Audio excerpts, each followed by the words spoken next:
Yo guys, I'm Fasty Rides and welcome back today. If you're new to the channel, then welcome. If you're a returning subscriber, then welcome back. It's nice to have you here again. Right, so what are we doing today? Well, we're doing a few things today, to be honest. I'm doing 3 videos in one. But the first thing that we're going to be talking about is mental health issues. Yes, it's becoming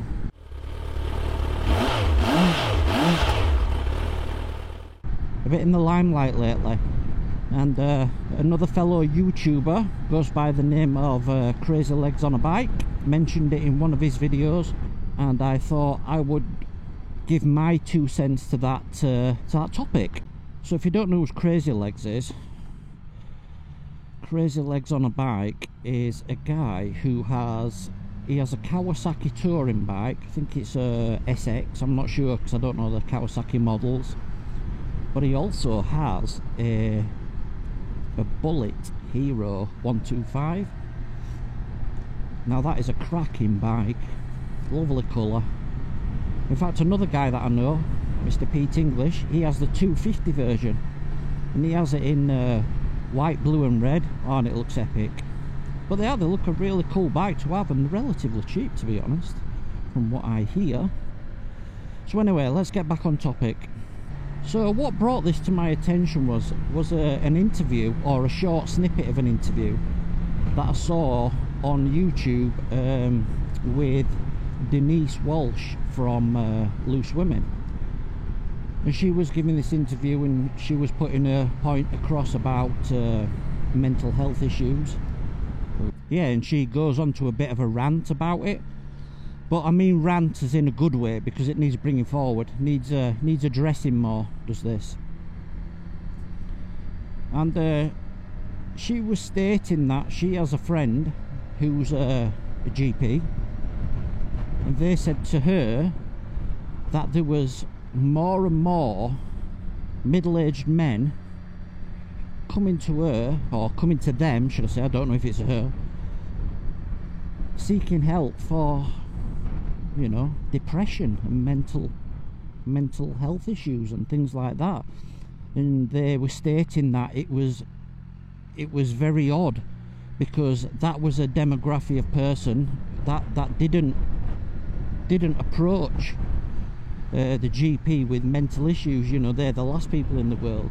And well, we think the reasons is because, you know, everybody's on furlough, people have lost their jobs or can't get work, and they're at home all the time, you know, they're getting at wife's feet and all that lot. Which brings me to another point, is that the divorce rate in the UK has definitely gone up since the lockdowns. Now, I did check about suicide rates as well. Now, I went onto the websites that do the stats for all this, and they were saying that it is too early to tell, because it takes so long for the coroner to process the deaths and things of that nature, for them to get the stats. But as it stands at the moment, the suicide rates in the UK are pretty average, if you can say that. But still, any death is not nice, is it? So here's my 2 cents on the old depression. A few years ago, probably about 6 years ago, I was in a relationship with a woman who I was gonna marry. We were probably gonna have a child, and basically after 7 years things went really sour, really bad. Yeah, after that we split up, obviously, and I was living only around the corner from her. My depression started to flare up again, which all goes back to childhood issues. And you know, let's just say I didn't have a great childhood. But that's another video, that in itself. Oh, it's windy today. Yeah, and my depression flared up again. And then I also had a family member of hers texting me all the time, telling me all the ins and outs of what she was up to and all this lot, and that she had a new boyfriend and all this lot. You know, and basically it was information that I didn't want to hear. I wasn't interested anymore. But that just sent me on a downhill spiral into oblivion. I went to seek counsel and I spoke to a woman for half an hour. Just remember that sign, guys, because that'll play part in a second. Yeah, so I went to see a counsellor, this woman, and sat there and listened to me for an hour. Cost me 100 quid. And at the end of it, all she said was, "I'm not surprised you've come to see me, you're obviously very messed up." I thought, wow, for them 6 or 7 words, it's just cost me 100 quid. Cheers, love. I'm in wrong game, aren't I? Yeah, so that was it. Did it help? I don't know. I don't know about that. I really don't know. But one of the things that I did do to get myself out of this, because bear in mind, at this point in time, it was a period over about a week, I would say, that, you know, I were having the thoughts of doing the unspeakable thing. Thankfully, I never got to that point, but, you know, the thoughts had entered my mind and all that lot, and playing the situation out in your mind and seeing people's reactions and all this sort of stuff. Well, there were 2 things that I did that really made a massive difference. One of the things is I put all the things that I had at my house in a bag and threw it out in the bin. In fact, on my personal email account, I still have a picture of that. Because it means quite a lot, and it really, really helped. Soon snapped out of that spiral, and it just so happened at the time a new gym had opened up by my works. Fitness First it was, in Stockport, and I joined that because they had a deal on. So I joined it. I started the gym. I was going there for 2 years. Lost a lot of weight. Well, that was through the stress. And I was really healthy. Absolutely healthy. I was like a bloody fit as a butcher's dog I was. And then I moved away from the area to be closer to my son. And the reason behind that was because I was living far away with her. I didn't see my son as much as what I should have been doing, and it really put a strain on our relationship, mine and my son's. It was to the point where he didn't want to come anymore, he didn't want to see me, all this sort of thing, and his mum was actually threatening to change his second name and stuff like that, and that ripped my heart out, it really did. So I packed my bags, I left the place I was staying at. Yeah, so those were my mental issues back then. Now bringing it forward a bit to today, I have noticed a bit of a flare up. You know, my depression, you know, the loneliness, all that, I feel it. The problem that I have is that I am a design engineer, and I'm a contractor. So basically I pick up contracts that are 3 to 6 months to 12 months, something like that, wherever I can get my hands on, go work for that period of time, and then after that, after the contract ends, I'm just sat at home watching YouTube, Facebook, doing nothing with my life. So today, or should I say yesterday, I really felt it. I really felt bad in the afternoon. It got to about 2 o'clock. Oh wow, it is windy up here. Sorry about the wind, guys. I'm going to keep the speed down just for this little bit, so we can, you know, we're not getting loads of wind noise in the helmet, but we probably are anyway. Yeah, so going back to yesterday, got to about 1 o'clock, 2 o'clock, and I really felt down, like to the point that I was I was thinking of things. What can I do? Why do I feel so crap? Why do I feel like this? What is wrong with me? And so I thought, right, sod it.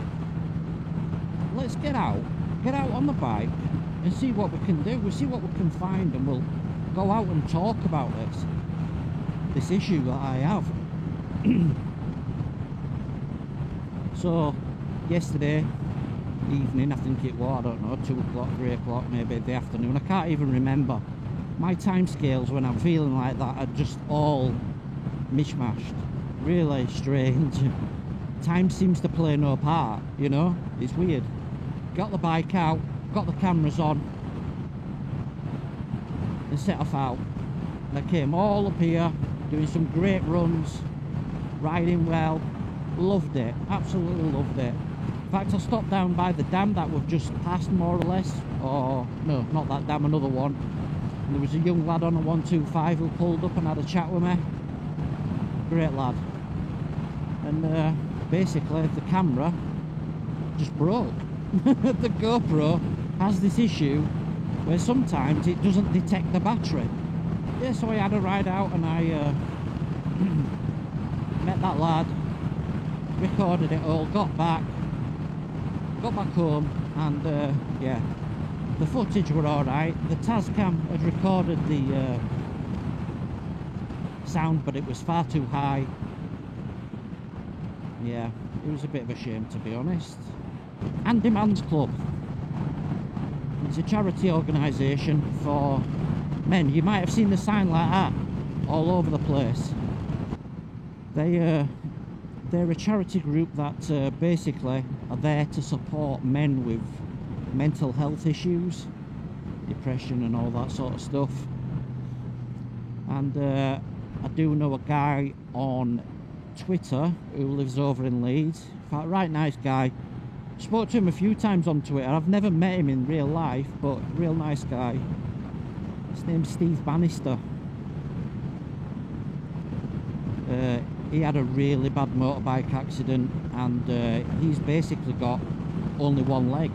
So he has like a carbon fibre prosthetic leg, but he still rides a bike, which is bloody awesome.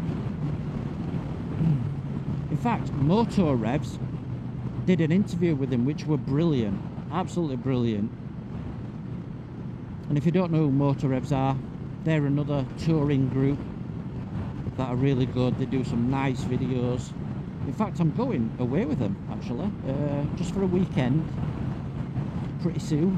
I think it's September, and with Tim's on tour and Griffin Jones as well. I think it's, you know, a partnership between them three to put this weekend together. And it's only cost me 24 quid, which is no, is it, in Wales? My advice to anybody who suffers depression is go get your CBT, go get a bike license, get a motorbike, and get out and see the world. See the world as it is. You know, all this beautiful landscape and stuff. You just clears the mind, because you're focusing on riding and seeing new places, meeting new people. Wow, you meet so many people becoming a biker. I went on the Wild Bad weekend. In fact, the video is on my YouTube now. I think I released that yesterday. And I met loads of guys. Met JBL Blogs, nice lad, local lad.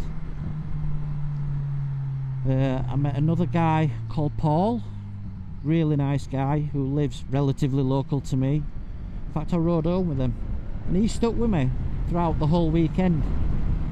You know what I mean? Which was really nice, because, you know, going to one of these events when you're on your own is pretty daunting. When there's 300 people plus, you know, you don't know who to talk to. You think people are looking at you weird or oozy and all that sort of stuff.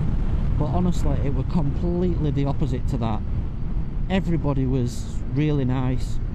That brings bikers together, is getting on these events. Oh, another guy I met as well, Pete English. We've just spoke about, haven't we, recently? Yeah, I've watched some of his videos on YouTube. You should see them. What he can do on a blooming big GS is crazy. Yeah, so again, my advice, go get a bike. That'll sort your depression out. You won't need to take them bloody stupid tablets. Anxiety issues and all like that. I still get anxiety issues. I think every person gets anxiety. Every person. You know, going to these meetings, I was a bit anxious about it. You know, it's only natural. When you're changing your surroundings and you're going into a different environment, you don't know what to expect, you're on your own. You know, it's all gives you a little bit of anxiety. I'm not saying that a motorbike will cure everything, but bloody cured a lot for me, that's for sure. I love it. I love being out on the bike. Yeah, so that's my take on mental health issues.